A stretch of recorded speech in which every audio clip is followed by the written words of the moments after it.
Hey guys, welcome back to Mac Farms. I am your host, the Arizona Gardener. Spring is in full bloom now. We're getting closer into summer here in Arizona. So I figured now would be a good time as any to show off the garden and the progress that we have made in these last few weeks since I have last posted. So come along with me and let's take a look in the garden. In this first row over here, we have our corn growing as well as our beans. They're not growing as good as I would like. We're having a little bit more trouble in the soil. Most of the soil here is clay, so we're having to heavily amend it, and this is the first year that we've grown anything here. So we're trying the best we can.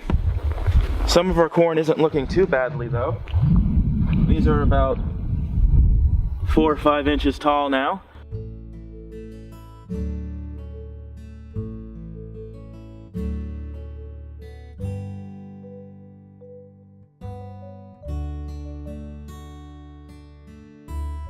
And in between we've got some pole beans that'll hopefully start climbing on the corn as things grow a little bit better.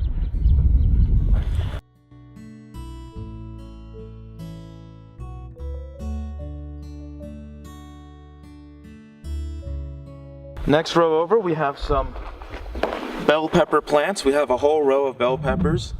We do love our bell peppers here at Mac Farms. And in between we spaced some marigolds to try to deter the aphids.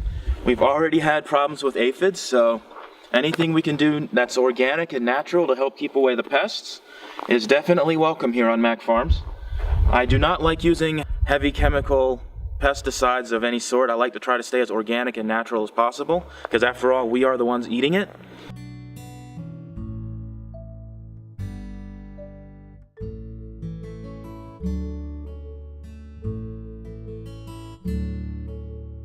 We have our tomato plants. They struggled in the beginning, but they're almost up to the 3rd rung now, or they're working their way up there. Don't see any tomatoes on them. Well, actually, maybe I do. It's still a little bit early yet, so we'll have to give them another week or two. I'll keep you all updated on the progress of the tomatoes. Actually, I do see tomatoes. Check out here, folks. We have tomatoes ripening on the vine. So there you have it, folks. We have actual tomatoes outside growing in the garden. These are the first tomatoes I've seen, so I'm highly impressed. Things are definitely going a little bit better than I had thought.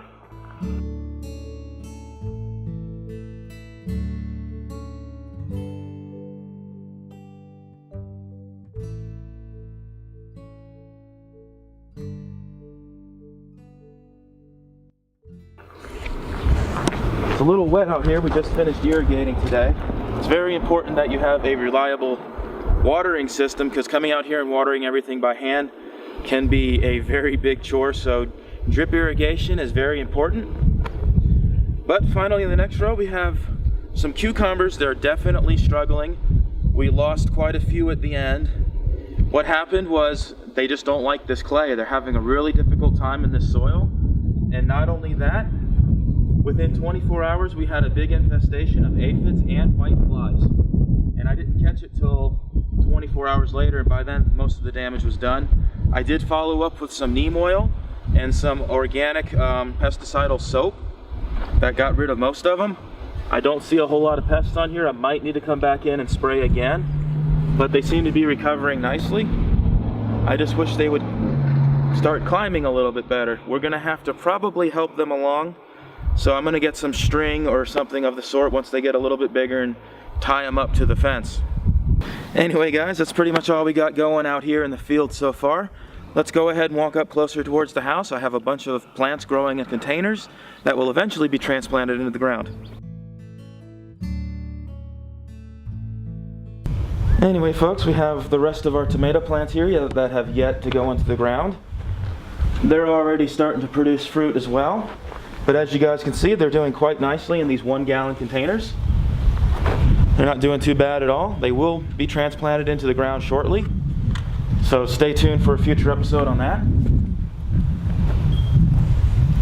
A little bit further down, we had a pepper that just did not quite like the shock of being taken from outside and placed into the hot sun. So but not too bad. We only lost 1 out of about 12, so not too bad of a ratio there.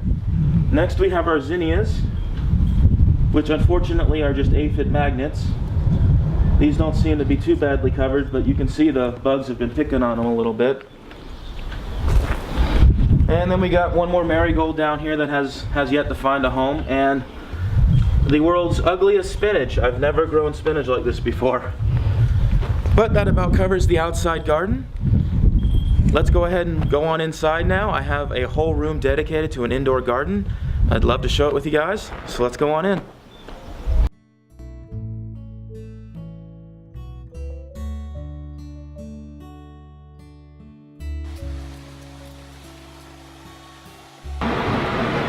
Well, welcome everyone to the indoor garden. A lot has changed since the last time I showed this off a few weeks ago. We've done a lot of improvements, we've added a lot of equipment, we've added tables, and we've even delved into hydroponics. So let's get a little walk around and I'll show you all what's going on in here. Well, I might as well start right over here since that's where I'm at. This is just a common house plant. They call it a golden, I can't remember the last name of it. But in any case, it's a vine. It's just going to grow everywhere. It's just here for beauty. Next over here we have 3 different cucumbers. Not exactly sure which one is which because I didn't label it. But we have one market more, one lemon, and one straight 8. Not exactly sure which one was planted in which. Next over here we have our lacinato kale. I'm probably butchering that name, but this is otherwise known as dinosaur kale because of its almost dinosaur skin scaly appearance. These are growing really nicely. They started off growing pretty slow, but they've since taken off. We've already been harvesting them, as you can see.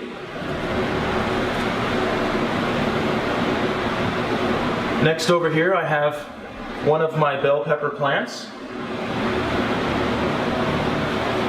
I have been cropping it to try to make it short and bushy because we are growing indoors. I pruned this one probably about a week ago, so it's just now starting to recover.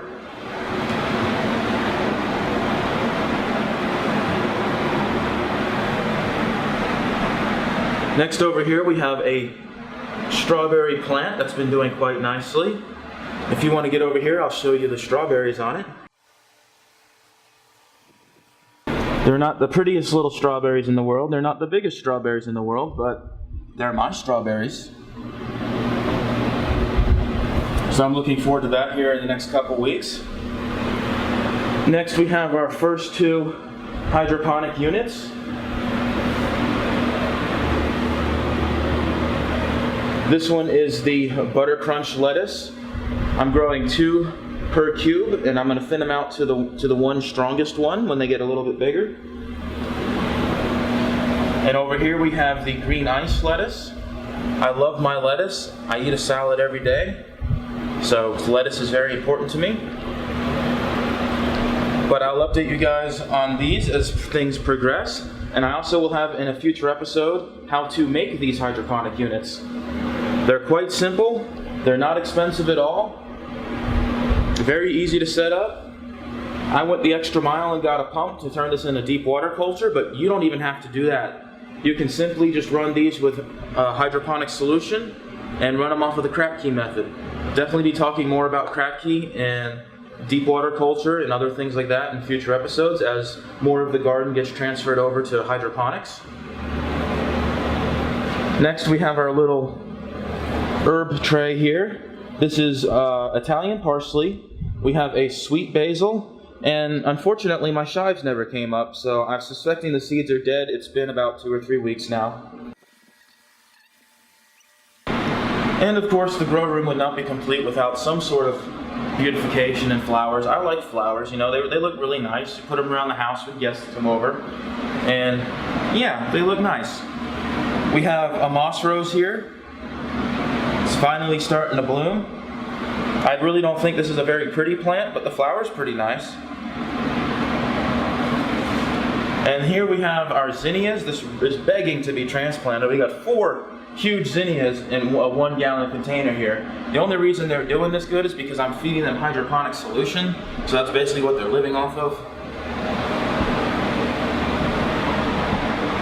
Then of course I have my indoor marigolds, which are just absolutely exploding.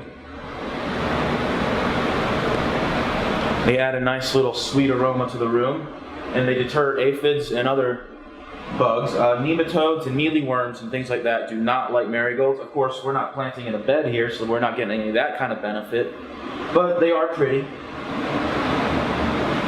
And next over here we have all of our different varieties of lettuce. This is some variety of butter lettuce. They said it was a butter crunch lettuce, but this looks to me more like a romaine.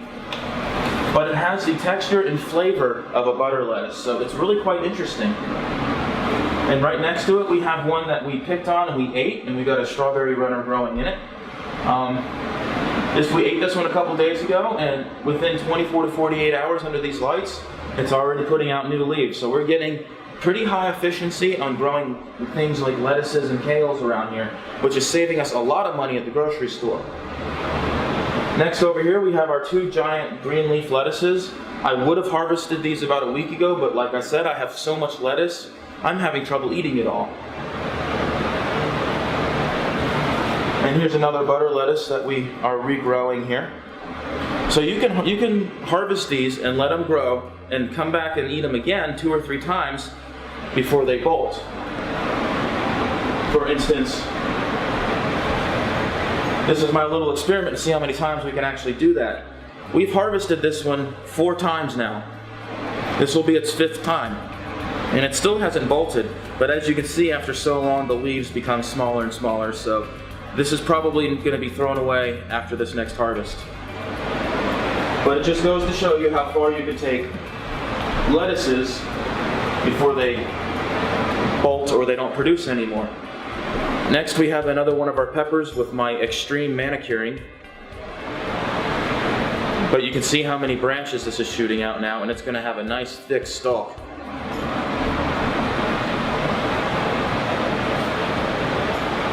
Next over here we have our mortgage lifter tomato. Not exactly sure what I was thinking when I decided to grow these big vegetable crops in here, because this thing is probably going to get 6-7 feet tall easily, at which point it's probably going to have to go outside. It is producing tomatoes already. We have a couple tomatoes over here. I will show you them another time when they get a little bit bigger. Then finally over here, this is our last generation of my old method of growing in soil, starting out in these trays. I'm excited to get away from this. There's no more soil, there's no more mess, there's no more water everywhere. And if you look here, here's our new generation. This is what everything's going to be replaced with. So these are more lettuces, and we have a beefsteak tomato here that's coming up. We're going to try our hand at hydroponic tomatoes as well.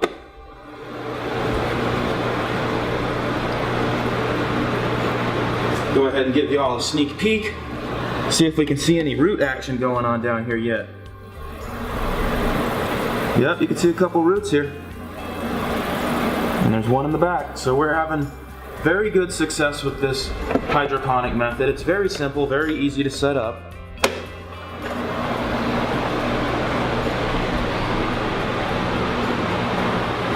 So stay tuned for future episodes. We will be doing more tutorials. I'll be showing y'all how to set up hydroponic units like this. I'll be showing y'all my grow method for my lettuces and my kales.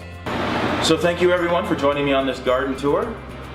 Please make sure to like this video as well as subscribe to see more. I have a lot more videos coming. Have a great day. Hope y'all are having a wonderful time gardening. We'll see y'all in the next one. Have a great day everyone. Bye.